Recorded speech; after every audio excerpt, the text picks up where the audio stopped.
往生咒呢一條咒，好多人對佢誤解，因為聽見往生就係往生西方極樂世界啦，咁所以成日就以為呢條咒係對病重嘅人念，對臨死嘅人念，或者喺做法事嘅時候同佢念，咁就能夠往生淨土啦。呢個觀念其實係錯嘅。呢條咒嘅全名就叫做拔一切業障，根本得生淨土陀羅尼。陀羅尼就即係咒咁解。嗱，你注意佢係拔一切業障，拔一切業障就係幫我哋除障。乜嘢叫做業障呢？咁照佛家嘅講法，任何人嘅行動、語言、思想都會成為一種業力。業力未必係唔好嘅，可以有善業，可以有惡業。因為佛家將業分做三種性質：善惡無記。無記就係話唔理亦都非善，亦都非惡。譬如你食個蘋果咁呢個業力，你話係善係惡啊？又唔係善又唔係惡，所以就無記。無記者即係話唔做記錄。雖然分別佢嘅性質，但係始終都係一種業力，所以就叫無記業。而我哋所需要除嘅業障，當然係除惡業啦。喺佛家嚟講，最重要嘅係意業，唔係身業同語業。嗱，譬如我哋舉例嚟講，我哋諗下啫，我哋諗下，咦，打劫銀行嘅法啦咁你冇行動，你亦都冇出到聲，警察唔拉得你，因為你冇行動，講都冇講過，拉乜嘢？諗下都有罪，諗下都有罪。喺佛家嘅講法就係，你因為你嘅意已經犯咗罪啦，所以真係諗下都有罪。咁啊嗱，由咁啊，我哋可知我哋一世人啊，你話你自己有冇做過惡業？你冇行動，你冇語言，但係好多時你嘅思想上你已經係做咗惡業。何況佛家所講嘅唔係淨係呢一世嘅業，係包括你好多世以嚟嘅業，所謂叫做宿業。呢啲宿業我哋仍然係帶住喺個身裏邊嘅。問題就係幾時佢發動嚟到生出果報啫？佛家話淨係一個因冇法子生到果，所以話叫做法不孤起。任何嘅事物，任何嘅現象，冇話單獨一個原因就生得起嘅，佢最少要其他嘅緣去幫佢。所以咧，佛家講有一個緣叫做增上緣啦。增上緣就係幫助加強呢個業力結果嘅一種力量。譬如我哋種嘢，你有咗粒種子，你仲要陽光，仲要露水，仲要肥料，咁呢一類啊就係佢嘅增上緣。所以如果我哋唔做任何惡嘅增上，我哋就唔會幫助咗惡業嚟到生起。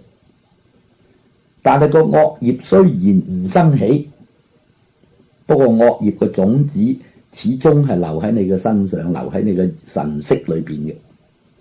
因為有咁嘅嘢留住喺度，就等於一粒定時炸彈，睇下幾時佢會爆。咁所以我哋最重視嘅就係除障，所以因此係拔一切業障。你睇呢條咒嘅名佢得能夠生到去淨土，都係靠拔一切業障。所以可知道呢條咒其實最大嘅功能係拔業障，係除障。因為除障，然後先至得往生淨土。而家我哋念慣嘅往生咒就係六朝時候一個印度嘅三藏法師，佢個名叫做求那跋陀羅，係佢譯嘅。求那跋陀羅喺呢條譯咗呢條咒之後，佢有一段説明嘅。嗰段説明佢話：若有善男子、善女人能誦此咒者，阿彌陀佛常住其頂，日夜擁護，無令怨家而得其別，現世常得安穩。嗱，善男子善女人念呢條咒，阿彌陀佛就會坐喺佢嘅頂度保護住佢，等佢個冤家冇法子陷害佢，所以佢現世常得安穩。現世就係講佢呢一世，唔係講佢第二世。所以顯然呢條咒啊，念呢條咒就係有喺現世使到我哋安穩嘅力量。點解我哋現世能夠得到安穩呢？因為我哋除障。喺求那跋陀羅個說明最後有兩句，佢話臨命終時任運往生，臨死嘅時候好自然咁就往生西方極樂世界啦。任運就係自然嘅意思。嗱，點解可以生去西方極樂世界？其實亦係因為除障，所以我哋知道呢條除障嘅咒其實係有兩個作用嘅，使人哋臨命終時可以往生係個作用之一，但係喺佢現世常得安穩，其實係對我哋嚟講係更大嘅作用。呢一條咒嘅誤解啊，係誤解咗好多年㗎啦。喺清代初年啊，有一出戲劇，佢個名叫《伏虎韜》。伏虎韜就係點咧？就係伏個降服嗰個黐老虎嘅韜略，黐老虎就指個太太啦。其中有一段情節就係咁講啦。嗰個夫人發起惡，揸起啲棍要打嗰啲妾侍。個老公就嗌嗰啲妾侍搶咗嗰支棍，打翻個夫人。個夫人就話要生要死，咁個老公就即刻叫人俾一把刀佢，俾條繩佢。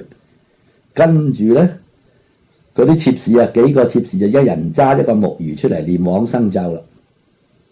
咁啊，即係話嗱，你去死啦！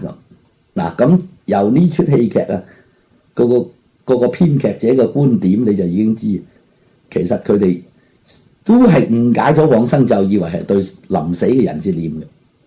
咁呢一度係好需要澄清嘅。如果因為俗稱呢條咒叫做往生咒，我哋忽視咗佢除障嘅作用啊，就根本係對呢條咒唔夠了解嘅。呢條咒係阿彌陀佛嘅根本咒嚟嘅，所以念佢嘅時候，如果我哋要我嚟除障，我哋就要諗住阿彌陀佛坐喺我哋頭殼頂，係盤住腳嚟坐嘅。嗱，我點解咁講呢？因為而家流通嘅阿彌陀佛嘅佛像啊，有啲係畫西方三聖咁咧，就係畫佢企喺度嘅。咁我哋唔好觀想呢一個企喺度阿彌陀佛嘅樣，係要觀坐喺度嘅樣。坐喺度盤住兩隻腳，叫做跏趺坐。咁啊，佢喺嗰個大拇指，兩隻腳嘅大拇指就流出白色嘅甘露，由我哋頂門入。如果我哋諗唔到乜嘢叫做甘露，你就可以諗白色嘅光，由我哋頂門入就充滿全身。咁喺我哋啲毛孔啊，嗰啲咁嘅地方就流出烏煙黑水、膿血呢啲咁污糟邋遢嘅嘢。咁我哋自己就觀想你自己嘅身充滿晒白色嘅光，流出去嘅就黑嘅。唔好令白色嘅光流出個身。嗱，淨係咁觀想同念咒，其實除障嘅作用都唔夠大。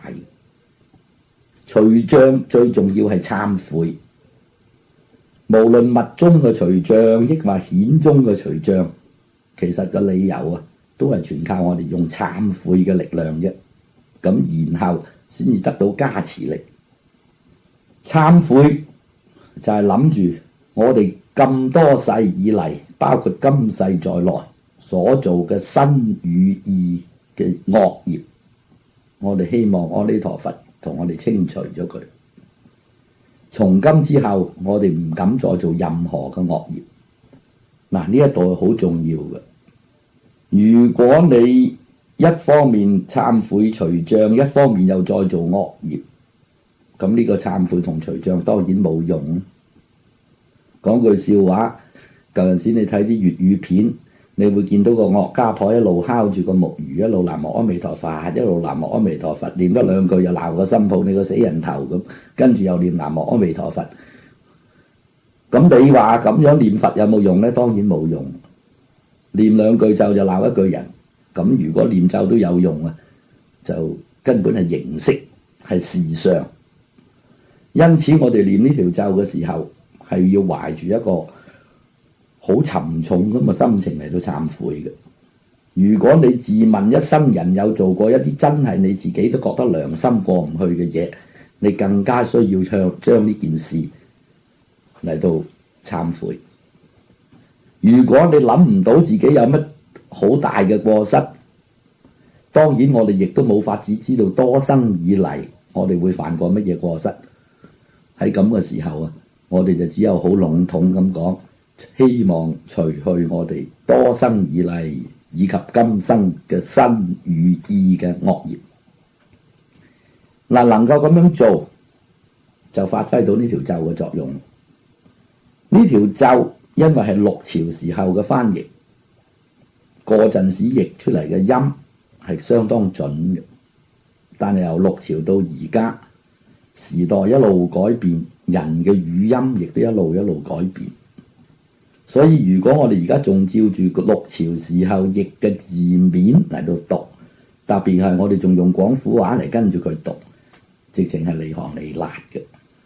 嗱，我哋不妨比較下，如果照就話南無阿彌陀佛耶咁，如果照梵文嚟念就南無阿彌達巴耶。